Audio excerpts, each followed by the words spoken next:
first, let's go through a body check. Sit comfortably. Make it a point to pull your shoulders away from your earlobes so you're no longer sending a message of panic or discomfort to your body. Check in with your head and neck. What do you need to do to make your head more comfortable? Move back into that space of your shoulders, making sure there's plenty of distance between your shoulders and your earlobes. Maybe move your shoulders around a little bit so you can start to adjust your back to increase your level of comfort. Bring your awareness down to the core of your body, around your stomach, your womb, that upper part of your hips, your bottom. Do you need to scoot it back into the chair a little bit more? Are you lying on a bed? What do you need to do to make yourself more comfortable?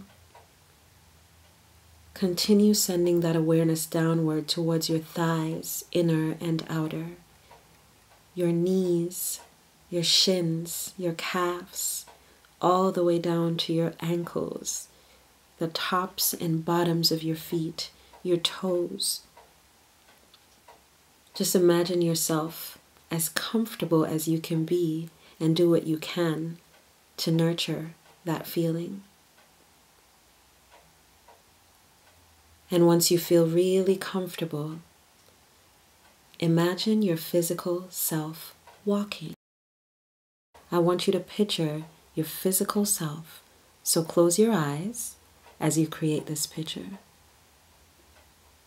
What are you wearing that fits you so beautifully and feels so comfortable? What shoes? What shirt? Shorts? A sundress? A house robe? And as clearly as you see yourself right now, I'd like you to imagine that self at 8 years old. Imagine or recall what you were like at 8. If you could choose what you wore at 8 years old, what would you be wearing as you were on this walk? Where would you be? Where's the place where you felt the most comfortable, the most safe, specifically for going on a walk? Imagine yourself as vividly as you can at 8 years old, comfortably dressed, going for a walk. And as that 8-year-old version of you, beautiful as she is, walks, increases her awareness. It's literally about just looking around, seeing what she sees, feeling how she feels. Nothing complicated. We don't know about complications at 8 years old. She's walking and she sees someone. And she sees a woman who looks to be about 88 years old. That woman is also you. So imagine yourself, should you be so blessed to be on this planet for 88 years. What might you look like? What might you be wearing in that moment? You are comfortable at 88 years old, in your skin, in your surroundings. Would you have your hair cut short because it's easier or comfortable? Or did you grow it long because it just feels beautiful on your shoulders or on the back of your neck or wherever? Imagine yourself at 88 years old, and imagine yourself at 8 years old observing that older woman's self. And if you can't remember yourself at 8 years old, think about a little girl who's around that age, who has a positive influence on you. All right?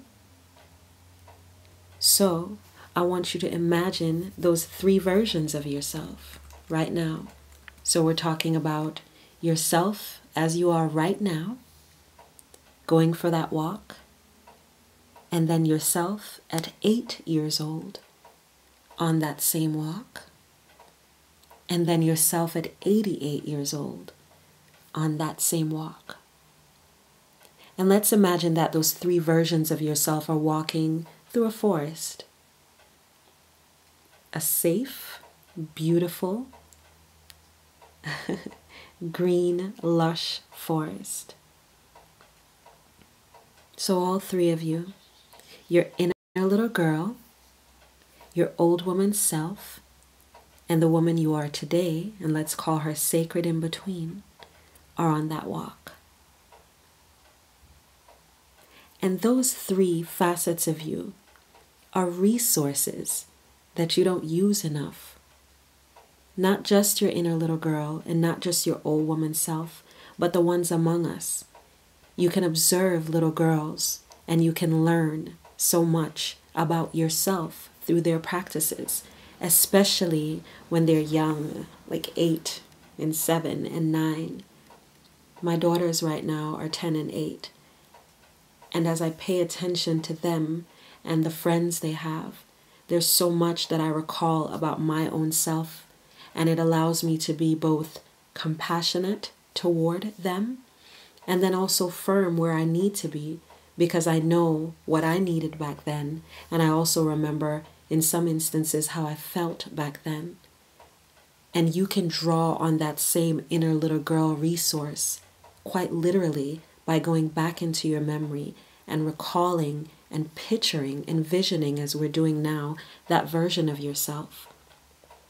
And then asking yourself if what you're doing, what you're choosing in a moment, whatever it is you're choosing to do or not to do, how would that little girl feel about it?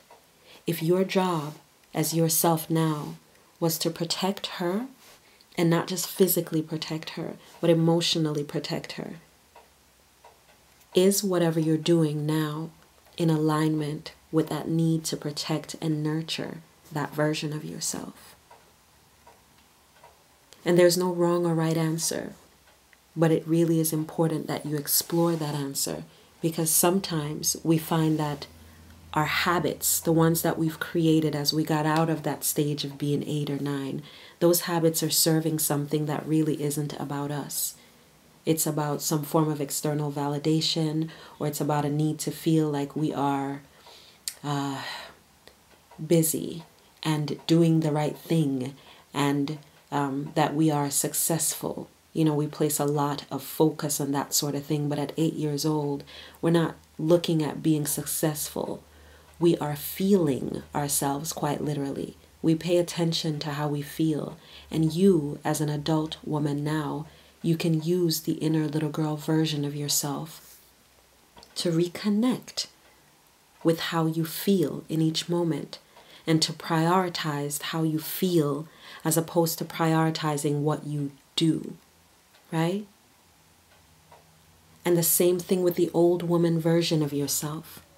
If you are considering that if you are on this planet for 88 years, think about that. Think about the privilege, and think about how much you would have learned about yourself and about your world by then. That version of you has wisdom to offer. That version of you has a level of comfort and confidence in herself that you can use right now. Whether you're in your 20s right now, your 30s, your 40s, your 50s, your 60s. That version of you at 88 years old is available. You don't have to chronologically get there to imagine and to feel into what you might want for yourself at that stage. And when you allow yourself to do that, you also open up the doors to ask yourself those exploratory questions that lead to the soul work. You can ask yourself right now at your age, if I make it to 88 beautiful years on this planet, how would I feel about what I am doing with my life right now? What would I say to myself? Would I be saying to myself, honey, you know this doesn't feel good. You know you're going into this job every day and feeling less and less like yourself in that moment. Or you know that you're pretending in this relationship and that it serves this one purpose, but then it's sucking the life out of you in this other space, and you got to address that. We know that those old woman versions of ourselves would not be shy about saying the truth. But I would also like to believe that I would be, at 88 years old, also as compassionate as I was wise. And you have access to that space as well. So as you continue this walk of radical self-expression, which is facilitated by the exploration of those spiritual strengtheners, know that you're not on that walk alone.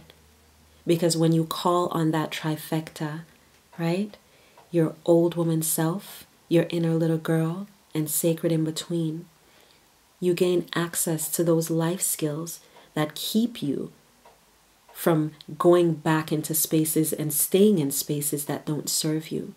And those two life skills, of course, are self-inquiry and self-expression. So we'll talk about those in a little bit more detail in the next lesson.